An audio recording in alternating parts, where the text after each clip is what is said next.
初音未来抓起时钟指针，对着宅邸的居民展开血腥杀戮，一堆冰冷的棺材，还有一场永远等不到天亮的疯狂派对。大家好，我是瓜西，今天我们要来彻底解开 Vocaloid 史上最华丽，同时也是最烧脑的一个神作《Bad and Night 夜之无限》系列。大家看这4首 PV， 通常都只是觉得说画面非常的震撼，但你却完全看不懂这8位角色在演什么。那今天我将结合 PV 的线索以及官方小说的设定，带你完全看懂这个系列。那我们先从大家最熟悉的剧中城故事开始讲起。我们先想象一个画面，一个漆黑的夜晚，整座森林被浓雾包围，一位手里紧紧握着褪色旧信封的村姑在森林里迷了路。那这位村姑就是我们的初音未来。她在浓雾中走着走着，眼前突然出现了一座外表极度华丽，却透露出浓浓阴森气息的哥德式大宅邸。她犹豫地推开门，却发现门口早就有7位打扮得非常正式的居民正在等着她。他们脸上挂着完美的微笑，热情地迎接她，并对她说 ：“Yokuso Fushiki no Yokade。”这些居民的阵容非常庞大，有看起来沉稳可靠的男主人开头，气质优雅的女主人 Meiko， 和他们高贵却总是带着一抹忧郁的女儿 Luca，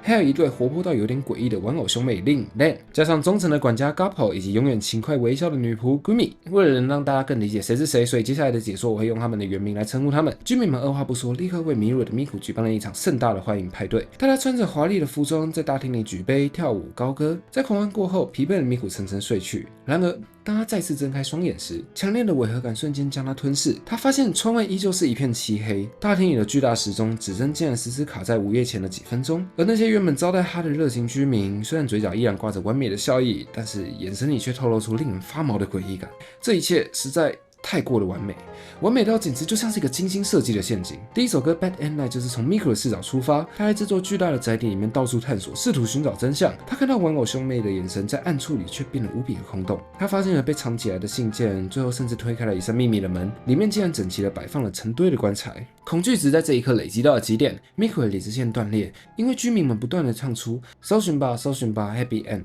顺序弄错的话就结束喽。这种充满威胁的暗示，被逼疯的他抓起时钟的指针当作致命的武器，开始对宅邸里面的居民展开一场血腥的屠杀。最后，整座宅邸陷入死寂。歌曲的最后响起掌声，角落里站着一个戴着帽子的神秘影子，说着：“今夜真是不错的演出啊！”影子捡起地上的信，默默地哭了起来，宣告这场悲剧根本就还没结束。接下来第2首《Crazy Night》把视角转换到了宅邸居民身上，一场充满疯狂与焦虑的派对。居民们其实都知道某种真相，但又害怕 Miku 发现剧本的秘密。这首歌最大的看点就是在于中间发生的剧本下一页不见的紧急状况。仔细听他们的歌词，大家因为舞台剧无法推进而陷入了恐慌和猜忌，不断唱着寻找那缺失的一页，并且逃出偷走剧本的那个犯人。整首歌就像一个失速的火车，居民们既想要把这出戏演下去，但又恐惧随时会迎来的毁灭。到了第3首 Twilight Night， 气氛被拉到了阴郁的谷底。这首歌充满了悬疑与猜忌，时钟的滴答声、沉重的棺材、各种诡异的怪声接连出现，每个人都在寻找缺失的剧本。这时，居民们在棺材里面发现了 Miku 掉落的那封信件，他们打开这封信，却错愕地发现里面装的是一个大小刚好的空白纸张。这时 ，Miku 揭开了残酷的真相：大家别找了，根本就没有下一页。这封空白的信就是这出戏最后的结局，让这个谜团的紧绷感堆叠到了极限。最后，我们迎来了第4首歌 Everlasting Night。这是整个系列的最终高潮。居民们背着 Miku 举行了一场神秘的会议，他们讨论着必须要把那真正的女孩从坟墓里面带回来，借此换掉这个虚假的 Miku。他们要找到名为 Nth World 剧本的最后一页，还要拿到能够开启棺材的时钟指针。然而，这段话却被躲在暗处的 Miku 全部都听见了。得知自己可能是被人家替代的地球人，这件事情让 Miku 无法接受。在无尽的绝望中，他做出了最后的选择。他用颤抖的双手举着时钟的指针，割伤了自己，并用自己的鲜血为墨水，在那封空白的信纸上写下了舞台剧落幕的结局。随后选择自尽，但没有想到这个用鲜血解下结局的极端举动，强行让舞台剧落幕，成功触发了真正的 True End， 打破了虚假的舞台世界。这8个人终于逃出了这个无限循环的夜晚。我们刚刚经历的其实都是这4首歌曲在 PV 画面上面呈现出来的剧中层表面故事。一个纯真的少女陷入了残酷的时间循环，每一次的死亡就会强制重置，而另外7人则被带着被杀的记忆，一次又一次的陪她演戏。老实说，这个不断重置相爱相杀的华丽密室逃脱设定，真的已经足够精彩了。但故事如果停在这边，你是不是觉得缺少了什么？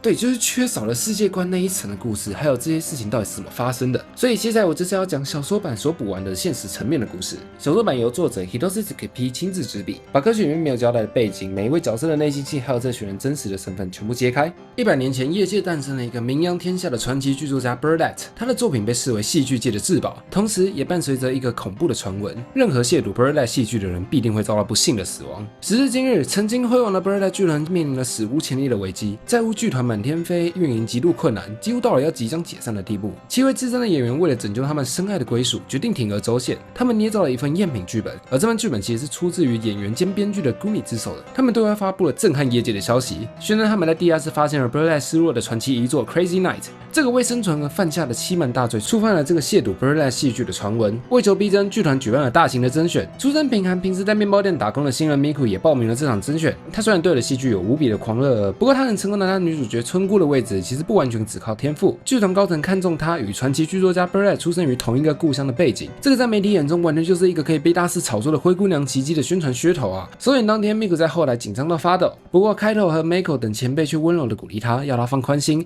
就算出错了，大家也会帮他顶着。带着这份鼓舞 ，Miku 站上了舞台，台下的观众如痴如醉。然而在第一幕的结尾 ，Miku 因为过度入戏，提早说出了那句关键台词：“要是这一刻能够永远持续下去就好了。”结果他一激动一挥手，竟然意外的击毁了作为道具的古董时钟，2根金属指针当场掉落。就在 Miku 脑袋一片空白，以为自己毁掉了这场戏剧的瞬间，天台双子 Lin Lan 展开了惊人的神救援，他们立刻临场发挥，完美的接上台词：“哎呀，时间停止了，时钟一定是听见了你的愿望。”这个反应不仅神不知鬼不觉的救了场，还给第一幕留下来一个悬疑到爆表的结尾。第一幕结束，回到后台时 ，Miku 原本以为自己死定了，因为 Burlette 的剧本是出了名，绝对不可以出错的。没想到前辈们不仅没有责怪他，反而第一时间冲上来关心他手有没有受伤，甚至称赞刚刚那场意外带来的戏剧张力简直就是艺术啊！深受前辈温暖感动的 Miku 稍后跑去帮道具师整理时钟，这个时候他才发现那根掉落的时针竟然是一把锋利的真刀。为了安全起见 ，Miku 小心用手帕将它包好放进口袋，打算稍后再去向负责购买这个古董钟的开头询问补救的办法。中场休息时 ，Miku 独自留在舞台上，意外捡到了一封神秘信件。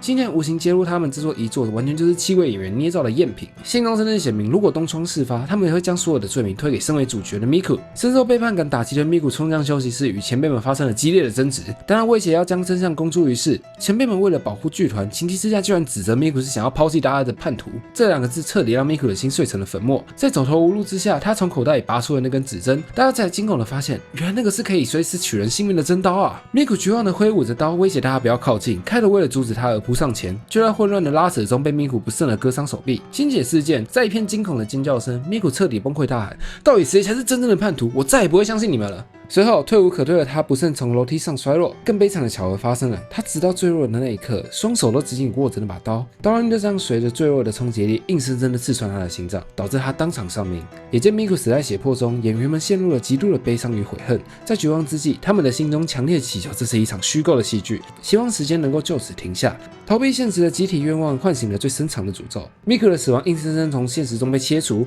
，8个人的灵魂被强制转移到他们伪造的 Crazy Night 剧本世界里面，永远的困在这场无止境的疯狂派对中。在这个循环的世界，7位资深的演员都保留了自身的记忆，却要扮演着洋馆里面的人物或者是人偶。唯独 Miku 每一次轮回都会失去记忆，但为什么只有 Miku 会失去记忆呢？这牵扯到虚假世界最核心的法则，那就是认知。大家不要忘记，现实中的 Miku 已经死掉了，而这个洋馆世界是非常脆弱的，它完全是靠 Miku 处于生与死交界的矛盾状态在支撑着。简单来说，就是薛定谔的猫，只要 Miku 意识到他自己已经死掉了，系统就会彻底崩塌，所以让他失忆是维持这个世界运作的唯一方法。同时，这对 Miku 来说也算是一种慈悲，让他忘记一切，就不需要体会这种死亡的恐惧，也不用承受在无尽轮回中徘徊的折磨。但对另外7位演员来说，这只是最极致的心理折磨了。Miku 每一次醒来都以为自己是第一次被困住，而这7个人为了不让 Miku 发现真相，只能死命的配合演戏。他们发现，只要 Miku 遭遇意外死亡，世界就会重置一遍。为了逼退 Miku， 他们故意发起了反派演技，他们骗 Miku 说你只是被找来凑数的第9人，一切都是为了把你当祭品，好让真正的前任女主角复活。带着现实记忆的 Miku 当时有多绝望，你可以知道吗？他以为他自己终于成了梦想中的主角，结果发现自己是要被同伴拿去献祭的祭品。如果是你，你也会跟 Miku 一样发疯吧？这也是为什么 PV 里面的 Miku 最终会崩溃发疯，甚至抓起时钟的指针大开杀戒的原因。不过这7个人难道真的不心痛吗？回想一下 PV 里面那个令人发毛、令人诡异的笑容，其实都是他们强忍心碎硬挤出来的演技。他们明明爱着 Miku， 想要保护 Miku， 却又必须亲口对他说出最残忍的谎言，然后心甘情愿的连躲都不躲，被陷入疯狂的 Miku 一次又一次的活生生刺死。因为在无数次的轮回当中，这7个人发现一个惊人的秘密。只要他们在虚假世界不断尝试改变细节，就能对现实世界产生0点几秒的干涉效应。比如说，他们会故意把洋馆里面的储藏室弄得乱七八糟，这样一来，当 Miku 在逃跑躲进储藏室时，就因为太乱而稍微拖延一点时间，却又一次又一次的重复这漫长的长夜，就是为了争取现实中那微乎其微的0.1秒。他们坚信，只要这个微小的延迟不断累积，当他们打破轮回，意识回到现实坠楼的那一瞬间，他们就能赶上，伸出手，死死抓住那个即将坠下楼的 Miku。这就是那7位前辈为了赎罪所背负最沉重，但同时也是最温柔的十字架。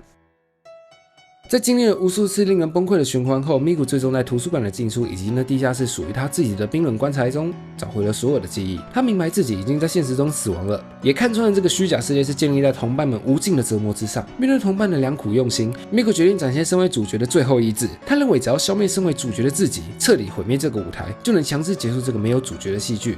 最后 ，Miku 用时钟锋利的时针割破手臂，以自己的鲜血为墨水，用分针作为画笔，在空白的信纸上写下了 True End 的结局。他写下整座洋馆将被大火彻底吞噬。随后，他毅然决然地将时针刺入自己的心脏。他选择牺牲自己，烧毁这个虚假的世界，让众人的灵魂得以重返现实。他的自我牺牲满足了落幕的条件，时间的齿轮再次从现实中转动。这一次，经历过无数轮回演练的7人，在千钧一发之际，紧紧抓住了即将坠落的 Miku， 成功改变了死亡命运。他带着无限循环中历练出了不可思议的默契，完美的演完了剩下的戏码。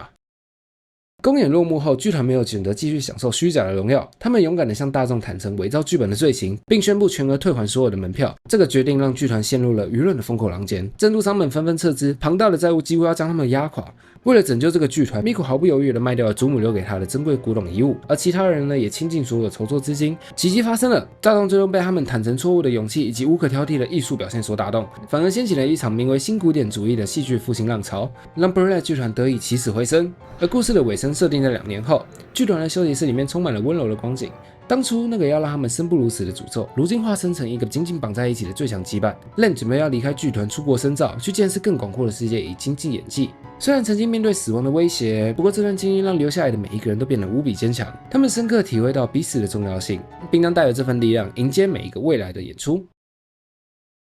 故事讲完了，我们接下来就要聊聊一件事情，那就是降下诅咒的神秘黑幕到底是谁？在小说的后半段 ，Len 提出了一个合理但是又有点可怕的推理。他缓缓说道：“如果我是黑幕，我会从哪里观赏这出戏呢？我觉得我会潜入演员之中，自己也化身成里面的一员，一边与他们同台演出，一边近距离观赏，那绝对会是最享受的。” Len 接着又抛出一个震撼弹：黑幕其实就在我们之中吧。那个将我们从现实邀请到这场 Crazy Night 的川剧剧作家 Burlet， 各种线索全部都指向了那个平时温文儒雅、充满常识的执事神威勒布。当公演圆满落幕，剧团终于度过了破产危机时，迎来的却是第2次沉重的告别。这位执事毫无预警的从人间蒸发，无论是他的住处或者是他的农场，都找不到他的踪迹，只留下了一封简短的信，上面写着：“我很满足，感谢你们的一切。”而就当所有人都以为这件事情已经彻底画下句点时，2年后，一个神秘的包裹狠狠打碎了这个错觉。在剧团迎来 Crazy Night 2周年之际，他们收到了一个装着昂贵古董红酒的木盒，里面附着一张字迹优雅的卡片。卡片上面写道：“我找到了一些极品的红酒，请务必招待给大家，在那个疯狂夜晚里面尽情狂欢，十分美妙，对吧？为那个壮丽的夜晚献上掌声以及感谢。”署名怪盗执事。而让 Len 彻底确信寄信人的真实身份的关键，是卡片底部的一个蜂蜡印章。那枚印章与 Burlet 生前代替签名使用的专属印章如出一辙，精细程度让人无法否认那就是真品。而这位幽灵剧作家究竟是活了150年的魔法使，又或者他早已附身在执事身上，他亲自下场捏造了这个身份，纯粹就只是为了在最棒的特等席上完美操纵并欣赏这群演员恐惧以及崩溃。简单来说，我基本可以确信 Burlet 的灵魂早就已经附身在执事身上，又或者这个身份根本就是他捏造的，为了就是亲自当个最近距离的导演兼观众。当最后空白信纸被染上鲜血，真正的 Enduro 落幕时，老实讲，我真的被这部作品的世界观感到正大的巨撼。我一开始看这个系列的时候，就只是觉得说歌曲好听，然后里面的人物画的也很美这样子的。我没有想到它背后有这么庞大一个故事观。大家仔细想想，Miku最后选择自尽的勇气，他根本就不知道打破这个虚假世界回到现实后，他自己究竟还能不能活着。他明明已经坠楼了，回到现实很有可能迎来的就是真正的死亡，但他还是毅然决然的把刀选择刺向自己，把生存的希望留给同伴。当我们看懂了这份跨越生死的执着，再回头审视这部作品，你就会明白它为什么会被那么多人称为是神作。Bad and Night 系列表面上包装的血腥与悬疑，但它最深层的灵魂其实就是一出关于赎罪代价以及最机智羁绊的悲剧。老实讲，其实我也不能觉得它是悲剧啊，其实比较像是一个圆满的剧本。那7位资深的演员为了拯救同伴，甘愿无数次将自己置于死地。Miku 最终用自我牺牲打破诅咒，他们共同示范了一件残酷又真实的事情：坏结局从来就不是终点，或许是一个迎来真实重生的契机呢。现实中的剧团也走过同样的路，坦诚过错，扛下债务，用最真实的羁绊一点一点的重建。这份跨越虚实的呼应，也许就是这部蝌蚪神作最令人感动的地方。那今天我们推开了 PP 表面的华丽大门，一路挖到了小说版最深层的真相。在这个系列其实还有很多值得细细品味的细节，包含歌词里面的隐喻之类的。这个部分以后我会再另做另外一个影片跟大家分享，所以记得点个订阅跟按赞。那祝你有个美好的夜晚，今夜可别陷入无限的循环哦。